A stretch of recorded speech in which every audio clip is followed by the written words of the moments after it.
এই ক্ষেত্ৰখনত সীমাহীন অৱদান আগবঢ়োৱাৰ লগতে অসমীয়া জাতিক চহকী কৰি থৈ গৈছে। মহান শিল্পীগৰাকীয়ে এন্ধাৰ নাথি দেখিছিল আৰু গাইছিল।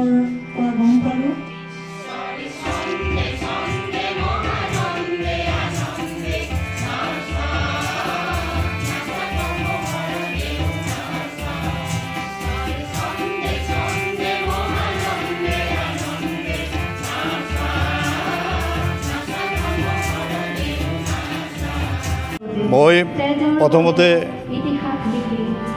প্ৰতিটো চেনেললৈ বঙাইগাঁও জিলা শিল্পী সমাজৰ তৰফৰ পৰা আন্তৰিক শুভেচ্ছা জ্ঞাপন কৰিছোঁ। আজি এটি মহান পবিত্ৰ দিন। অসমৰ সংগীত জগতৰ এগৰাকী বিৰল ব্যক্তিত্বৰ গৰাকী সৈনিক শিল্পী বিষ্ণুপ্ৰসাদ ৰাভাদেৱৰ 55তম মৃত্যু দিৱস। আৰু আমি আন বছৰৰ দৰে এইবেলিও বঙাইগাঁও জিলা শিল্পী সমাজে তেখেতৰ মৃত্যু দিৱসটি আনুষ্ঠানিকভাৱে পালন কৰাৰ ব্যৱস্থা কৰিছোঁ।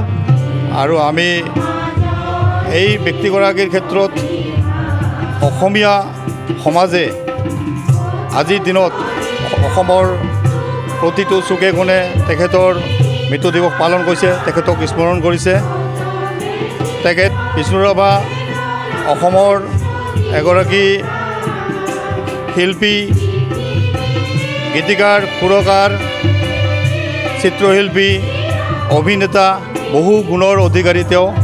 আৰু তেখেতৰ সৃষ্টিৰাজি যাতে অসমীয়া সমাজত জীয়াই ৰাখিব পাৰোঁ তাৰ বাবে আমি শিল্পী সমাজে কামনা কৰিছোঁ। আৰু তেখেতৰ সৃষ্টিৰাজিক যাতে অসমৰ যুৱ সমাজে নৱপ্ৰজন্মই চৰ্চা কৰাৰ লগতে তেখেতৰ আদৰ্শক অনুসৰণ কৰি যাতে আগবাঢ়ি যায় আৰু অসমীয়া